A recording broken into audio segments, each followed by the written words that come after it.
She thought her husband of 30 years was the perfect partner, until one night, a mysterious phone call shattered her world. What she uncovered next will leave you speechless. Before you dive into this shocking story, make sure to subscribe to our channel for more gripping true crime tales. And don't forget to drop a comment below. What would you do if you were in her shoes? Now, let's get started. For 30 years, Margaret lived what most would call a dream life. She had a home she loved, children who had grown into successful adults, and a husband, Richard, who was the picture of stability. He was charming, dependable, and always seemed to have her best interests at heart. From the outside, they were the couple everyone envied, weekly dinners with friends, holidays to beautiful places, and the kind of laughter that made others wish for their bond. But as Margaret would later realize, appearances can be deceiving. It started with small things, so small she almost ignored them. Richard had begun working later than usual, claiming he was buried under projects. There were moments when his phone buzzed, and he stepped away to answer it, speaking in a tone that felt off. Margaret never doubted him. Why would she? After all, trust had been the foundation of their decades-long marriage. Yet there was an unshakable feeling deep inside her, like a quiet whisper she couldn't ignore. One evening, while tidying the living room, Margaret noticed something unusual. Richard had left his briefcase open, something he never did. Inside was an unfamiliar piece of paper, a receipt for an expensive jewelry store. Her heart skipped. Their anniversary was months away, and birthdays were far behind. Why would he be buying jewelry now? She wanted to ask, but her mind raced with possibilities. Maybe it was a surprise for her. Maybe she was reading too much into it. Still, the seed of doubt had been planted. Margaret tried to brush it off, but the small, unexplained moments began piling up. Richard seemed distracted at home, his once effortless charm turning into curt responses and vague explanations. Her instincts told her something was wrong, but she didn't want to believe it. After all, how could the man she had shared her life with, the man she trusted more than anyone, be hiding something from her? But that nagging thought wouldn't let her rest. And as much as she wanted to avoid it, Margaret had no idea that this was just the beginning. The life she thought she knew so well was about to unravel in ways she could never have imagined. The receipt stayed on Margaret's mind like a splinter she couldn't pull out. Days turned into weeks, and her uneasiness grew. Richard's behavior didn't help. He was always on his phone, stepping outside to take calls, or working late more often than ever before. He brushed off her questions with vague excuses, his warm tone replaced by irritation. One night, Margaret decided she couldn't ignore the feeling anymore. She waited until Richard fell asleep and quietly reached for his phone, her heart pounding in her chest. Her hands trembled as she unlocked it, half hoping she would find nothing and that her instincts had been wrong. But her stomach dropped when she saw what was there. A message flashed on the screen, an unsaved number with a name she didn't recognize. The text read, "I miss you. Can we meet tomorrow? Same place." Margaret stared at the message, the words blurring as her mind raced to make sense of them. Who was this person? What same place were they talking about? She felt a rush of anger, humiliation, and disbelief. Was Richard seeing someone else? She wanted to confront him right then and there, but something inside her told her to wait.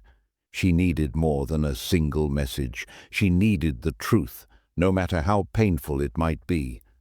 For the first time in their marriage, Margaret felt like she didn't know the man lying next to her. The next day, she called her closest friend, Diane, someone she could trust. Sitting at her kitchen table with a cup of tea, Margaret shared what she had found. Diane listened quietly, her face shifting between concern and anger. "Margaret, You need to find out what's going on. Don't confront him until you know everything. If he's hiding something, you'll regret acting too soon," Diane advised. Margaret nodded, though her stomach churned at the thought of spying on her own husband. It felt wrong, but so did ignoring what her gut was screaming at her. That night, as Richard left for another late meeting, Margaret followed him for the first time in her life. Her hands gripped the steering wheel so tightly that her knuckles turned white. She didn't know what she'd find, or if she even wanted to know, but deep down she feared her perfect life had already begun to crack. And with each kilometer, that whisper of doubt in her mind grew louder, turning into a voice she could no longer silence. Margaret kept a safe distance. Her headlights dimmed as she followed Richard's car through the quiet streets of their small town. She tried to stay calm, but her heart was racing so loudly she thought it might drown out her thoughts. Where could he possibly be going at this hour? He'd told her he was meeting a client downtown, but the direction he was driving didn't make sense. After about 20 minutes, Richard's car slowed and turned into the parking lot of a dimly lit cafe on the edge of town. Margaret pulled over a short distance away, her breathing shallow. She watched as he parked his car, stepped out, and walked inside. He wasn't carrying his briefcase or his phone, just his usual confident air. For a moment, Margaret sat frozen, her mind torn between barging into the cafe and staying hidden. Her curiosity won. She slipped out of her car and quietly approached the large windows of the cafe, careful to stay out of sight. What she saw made her stomach turn. Richard wasn't alone. He was sitting at a corner table with a woman Margaret had never seen before, a woman much younger than her. They leaned in close, their faces lit by the soft glow of the table lamp. The woman laughed, reaching across the table to touch Richard's hand.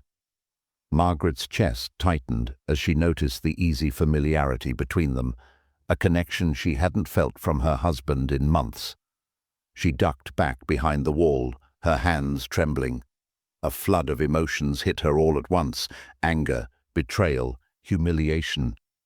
How long had this been going on? Who was this woman, and why hadn't she seen the signs sooner? As Margaret stood there, hidden in the shadows, she fought the urge to burst in and confront them. But something held her back. She realized this was bigger than just one moment. This wasn't a mistake or an accident. This was deliberate. And if she wanted answers, she needed more than just this fleeting glimpse of their secret meeting. Margaret returned to her car and sat in silence, gripping the steering wheel tightly. Her world had just shifted, and she couldn't deny it any longer. Richard had been lying to her, and this wasn't something she could simply overlook. She knew she had to dig deeper, no matter how much it hurt. As she drove home, one thought echoed in her mind. This wasn't just about her marriage anymore. It was about uncovering the full extent of Richard's lies. The next morning, Margaret woke up with a heavy heart and a mind full of questions. Richard acted as if nothing had happened. He kissed her cheek on his way out, mumbling something about a meeting he couldn't miss. Margaret forced a smile, but inside her anger simmered. She wanted to scream at him, demand answers, but instead she kept her calm. She wasn't ready to confront him yet, not without proof. Once he left, Margaret sat down with his laptop, which he rarely used but often left unlocked. Her hands trembled as she opened his email. She hesitated for a moment. This was a boundary she'd never crossed before, but he had already shattered their trust. As she scrolled through his inbox, her heart pounded. Most of it looked ordinary. Work emails, bills, the usual. But then she found it. A string of messages between Richard and someone named Lila. The subject lines alone were enough to make her stomach turn. Last night was perfect. Can't wait to see you again, and miss you. Margaret clicked one open, her hands shaking. The email was explicit, full of sweet promises and intimate details that left no room for doubt. Richard wasn't just having an affair, he was deeply involved with this woman, and it had been going on for months. She dug further, finding a hidden folder in his email where he had archived dozens of messages. In those emails, Richard mentioned money, large sums being transferred to an account Margaret had never heard of. Her confusion deepened. Why would he be sending this woman money? What else was he hiding? Margaret's hands clenched into fists. This wasn't just about a betrayal of love anymore. It was financial too. He had lied to her about where their money was going. Their shared savings, the life they had built together, was being drained, and she had no idea how far it had gone. That evening, she played the role of the loving wife as Richard came home, ate dinner, and talked about his day as if everything were normal. But Margaret couldn't unsee what she had found. Every word he spoke felt like another lie, and every glance he gave her felt like an act. Her mind raced with questions she couldn't ask him yet. Who exactly was this Lila? What did she want from Richard? And how much had he sacrificed to keep his double life hidden? Margaret knew she needed to go further. She couldn't just wait for him to slip up. If Richard wanted to live a life of secrets, she would uncover them all, one by one, and she wouldn't stop until she knew everything. A week passed, and Margaret's days were a blur of suspicion and quiet rage. Every interaction with Richard felt like a performance, a mask she had to wear while she pieced together the truth. But despite her discoveries, there were still too many unanswered questions. Who was this woman? And why did it feel like Richard was hiding more than just an affair? One evening, while Richard was in the shower, Margaret noticed his briefcase sitting by the dining table. The sight of it sent a spark through her mind. She remembered the strange receipt she'd found weeks ago. If he had hidden that, what else could be in there? She hesitated for a moment, glancing toward the bathroom to make sure the water was still running. Then, with her heart racing, she knelt by the briefcase and opened it. At first, she saw nothing unusual: documents, pens, and his usual work files. But as she searched deeper, her fingers brushed against something cold and metallic. It was a key. Margaret held it up, studying it carefully. It wasn't a house key or anything she recognized. It was small, plain, and unmarked, but its presence felt out of place. Why would Richard carry a key like this in his work briefcase? Her mind raced with possibilities. A safety deposit box? A locker? A hidden compartment somewhere? She didn't know, but the key felt important, like it was connected to the secrets she was slowly unraveling. Later that night, after Richard had fallen asleep, Margaret sat in her room, turning the key over in her hands. She thought about confronting him with it, but something stopped her. If she showed her cards too soon, he might find a way to cover his tracks. No, she had to find out what this key unlocked on her own. The next morning, while Richard was at work, Margaret decided to act. She started calling local banks, pretending to inquire about a lost safety deposit box. Her hunch paid off on the third call. The bank employee confirmed there was a box registered under Richard's name. Margaret's chest tightened. A safety deposit box. He'd never mentioned it. Why would he need something like that without telling her? She couldn't access it alone, but now she had a lead, and that lead only deepened her resolve. Whatever Richard was hiding in that box, Margaret knew it held answers. Answers she desperately needed, no matter how painful they might be. As she placed the key back into the briefcase later that day, her heart burned with determination. The cracks in her marriage were widening, and she was no longer afraid to look through them. She would find the truth, even if it destroyed everything. Margaret couldn't stop thinking about the safety deposit box. The idea of it consumed her. What could be so important, so secretive, that Richard would go to such lengths to hide it? She felt trapped between her desire to confront him and her need to see the contents of the box for herself. A few days later, Margaret's opportunity came. Richard mentioned he'd be out of town for the day on business, giving her the perfect window to act. That morning, as soon as his car disappeared down the road, she grabbed the key and headed to the bank. Margaret's hands were clammy as she approached the counter. She had no plan, only a determination to find out what was inside. When the bank clerk asked for ID, Margaret hesitated, her heart sinking. But instead of turning her away, the clerk smiled and said, "No worries, Mrs. Whitman. I just need you to sign here." Margaret's stomach churned. The fact that Richard had listed her as a co-owner of the box made her question everything. Why would he hide something in plain sight, knowing she could access it at any time? Was it arrogance?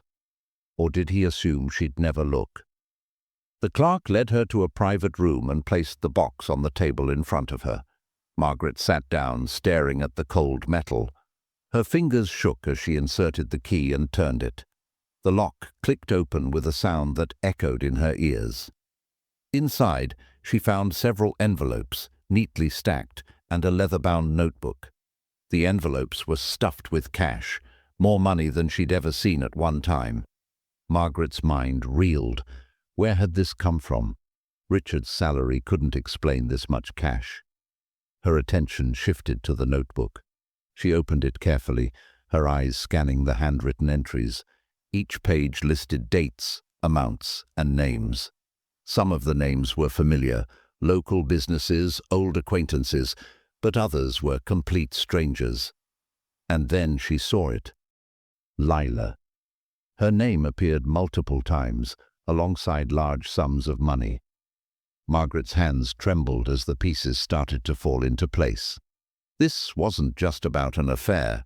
Richard was paying her, regularly, and in amounts that suggested something much darker. Was she blackmailing him, or was there something else at play? At the bottom of the box, she found one last envelope marked with her name. She opened it with dread, pulling out a single piece of paper. Her eyes widened as she read the contents. It was a copy of a will, naming Lila as the primary beneficiary. Everything Richard owned, everything they had built together, would go to her if something happened to him. Margaret's breath caught in her throat. This wasn't just a betrayal of love or trust. Richard had been planning for a future that didn't include her at all. She sat there, frozen, as the reality of her situation sank in. The man she had spent her life with had lied to her about everything, and now she had the proof to confront him. But Margaret knew one thing for certain: this was far from over. Margaret didn't sleep that night. She stayed awake in the dark, staring at the ceiling, replaying the events of the day over and over. Her mind was a whirlwind of emotions: anger, betrayal, fear. But above all, she felt a burning need for answers. When Richard came home the next evening, she was waiting for him in the living room. The briefcase sat on the coffee table, and the key rested in her hand. He looked surprised to see her sitting there, his usual confident expression faltering for just a moment. "Margaret," he said cautiously, "what's going on?" She held up the key. "I went to the bank, Richard. I opened the box." His face drained of color. For the first time in years, Richard looked genuinely nervous. He opened his mouth to speak, but no words came out. Margaret stood, her voice trembling with controlled fury. "How long, Richard? How long have you been lying to me? Was it the whole marriage, or did you just get bored of me after a few decades?"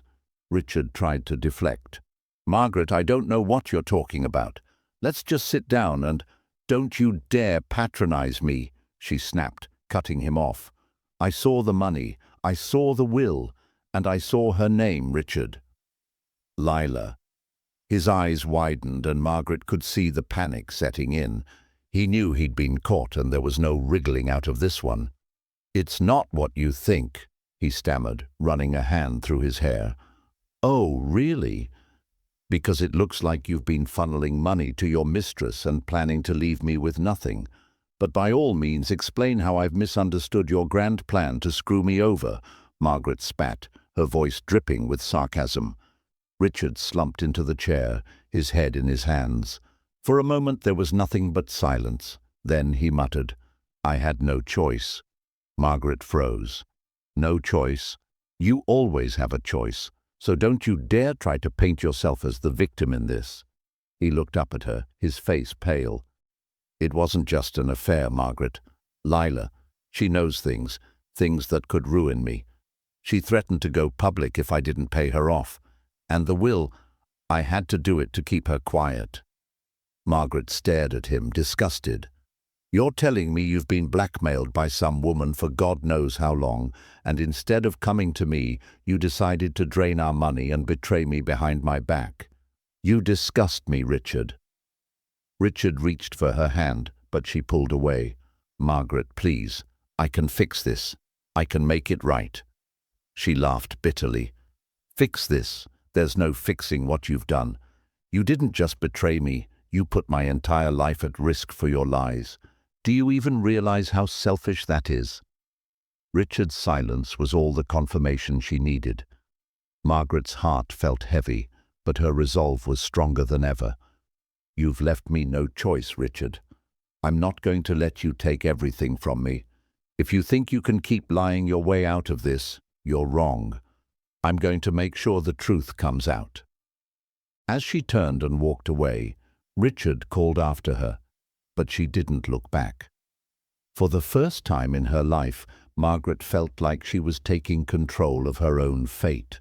She didn't know what the future held, but she knew one thing: Richard's lies wouldn't define her any longer. Margaret locked herself in the bedroom that night, her mind racing with everything she had learned. She couldn't let Richard's lies continue. She couldn't let him ruin her life while he lined the pockets of his mistress and schemed to leave her with nothing. For years she had trusted him blindly, but now she knew that trust was her greatest mistake. The next morning, Margaret sat down with a notebook, determined to take control. If Richard had taught her anything, it was that she needed to be methodical. She jotted down everything she knew so far: dates, names, amounts, and the damning evidence she had found in the safety deposit box. She didn't just want to confront him again, she wanted to ensure he faced real consequences. First, she called Diane. Her friend had been her confidant from the start, and Margaret needed her support now more than ever. Diane listened carefully as Margaret laid out her discoveries. "You can't let him get away with this," Diane said firmly. "You need legal help. You need someone who can make sure he doesn't worm his way out of this." Margaret knew she was right. That afternoon, she made an appointment with a divorce lawyer, someone known for handling high-stakes cases with discretion. Sitting in the lawyer's office, Margaret felt a mix of fear and relief. Fear of what might come next, but relief in finally taking action. The lawyer listened intently as Margaret explained the situation, showing the evidence she had collected. When she mentioned the will leaving everything to Lila, the lawyer raised an eyebrow. "That's serious," he said, "but it works in your favor. If we can prove he's been hiding assets and planning to defraud you, the court won't look kindly on him. And the fact that he's been paying this woman, well, that's leverage." For the first time in weeks, Margaret felt like she had power. The lawyer advised her to start documenting everything: Richard's movements, his spending, and any communication she could find between him and Lila. "The more we have, the stronger your case will be," he said. But Margaret wasn't just thinking about the divorce. She wanted Richard to face justice, not just for his betrayal, but for the financial deception he had woven around her life. She began looking into the transactions listed in his notebook, digging deeper into the names and amounts. What she found left her even more furious. Several of the payments weren't just to Lila. There were other names, other women, and even payments to what looked like shady business deals. The picture of who Richard really was became clearer with each discovery. He wasn't just a cheating husband. He was a man who had built his life on lies, manipulating everyone around him to suit his needs. Margaret's plan was simple. She would gather every piece of evidence she could and use it to expose him. She wasn't just fighting for herself anymore. She was fighting to make sure Richard couldn't hurt anyone else the way he had hurt her. As she closed her notebook that night, Margaret felt a strange sense of calm. The pain and betrayal hadn't gone away, but they had been replaced by something stronger: determination. She wasn't going to let Richard win. Not now. Not ever. Over the next few weeks, Margaret became a woman on a mission. Every free moment was spent digging into Richard's secret life. She tracked his spending, cross-referenced names from the notebook, and even discreetly reached out to people she recognized in his records. The more she uncovered, the darker the story became. Richard hadn't just been funneling money to Lila. He had been involved in fraudulent business dealings, investments in fake companies, offshore accounts, and transactions that suggested embezzlement. Margaret couldn't believe the lengths he had gone to, not just to betray her, but to deceive everyone around him. One evening, while sorting through copies of their bank statements, Margaret noticed a pattern. Large sums had been withdrawn from their joint account over the past few years.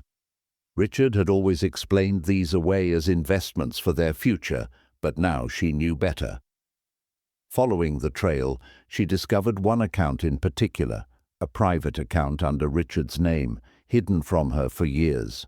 It wasn't just money he was hiding, it was his entire financial identity. But the most shocking revelation came when Margaret received a response from one of the names in the notebook. A woman named Susan replied to her discreet email, agreeing to meet in person. Margaret's stomach churned as she sat in the small cafe, waiting for Susan to arrive. When Susan walked in, she looked nervous, clutching her handbag tightly. Margaret introduced herself and explained why she had reached out. At first, Susan was hesitant, but as Margaret shared her story, Susan's expression softened. "You're not the first," Susan said quietly. "Richard, he's done this before, to me and to at least 2 other women I know of." Margaret's heart sank. Susan explained how Richard had charmed his way into her life, promising love and financial security, only to disappear after draining her savings. She had tried to go to the authorities, but without solid evidence, nothing had come of it. "That man is a predator," Susan said, her voice trembling with anger, "and he'll keep doing it unless someone stops him." Margaret left the meeting feeling both shattered and emboldened. Richard wasn't just a liar or a cheat. He was a con artist, a man who had built his entire life on exploiting others. And now Margaret knew she wasn't alone in her fight. Armed with this new information, Margaret returned to her lawyer with renewed determination. She shared everything she had learned, including Susan's story and the fraudulent transactions she had uncovered. The lawyer nodded gravely, impressed by the depth of Margaret's investigation. "This isn't just a divorce case anymore," he said. "This is criminal. If we move forward with this, Richard could face serious charges." Margaret's chest tightened. The thought of dragging Richard's crimes into the light was terrifying, but she knew it was the only way to stop him. She couldn't undo the years of lies or the damage he had caused, but she could make sure he was held accountable. And as the pieces of Richard's web of deception began to fall apart, Margaret felt a flicker of hope for the first time. The man who had spent his life hiding in the shadows was about to be exposed, and Margaret would make sure the world saw him for who he truly was. The day had finally come. Margaret sat in the courtroom, her hands clasped tightly in her lap. She had spent weeks preparing for this moment, gathering evidence, coordinating with her lawyer, and even convincing Susan and another victim to testify. Richard had no idea the storm he was walking into. When he entered the room, Margaret noticed the same confident arrogance he always carried, as though he believed he could talk his way out of anything. But this time, He couldn't. This time the lies he had spun so meticulously were about to collapse around him. The case unfolded with precision. Margaret's lawyer presented the evidence piece by piece: the safety deposit box, the financial records, and the notebook that detailed his fraudulent dealings. Susan and another woman shared their heartbreaking testimonies, painting a picture of a man who had spent his life manipulating and exploiting the trust of others. Richard's face remained calm at first, but as the case progressed, the cracks began to show. He shifted uncomfortably in his seat, his jaw tightening with each damning revelation. By the time Margaret took the stand, he looked like a man cornered with no escape. Margaret's voice was steady as she told her story. She spoke of their marriage, the years of trust she had given him, and the devastation she felt when she discovered the depth of his betrayal. But she didn't dwell on the pain. Instead, she focused on the facts, the lies, the money, and the pattern of deceit that had defined Richard's life. When the judge delivered the verdict, the weight of justice finally fell on Richard.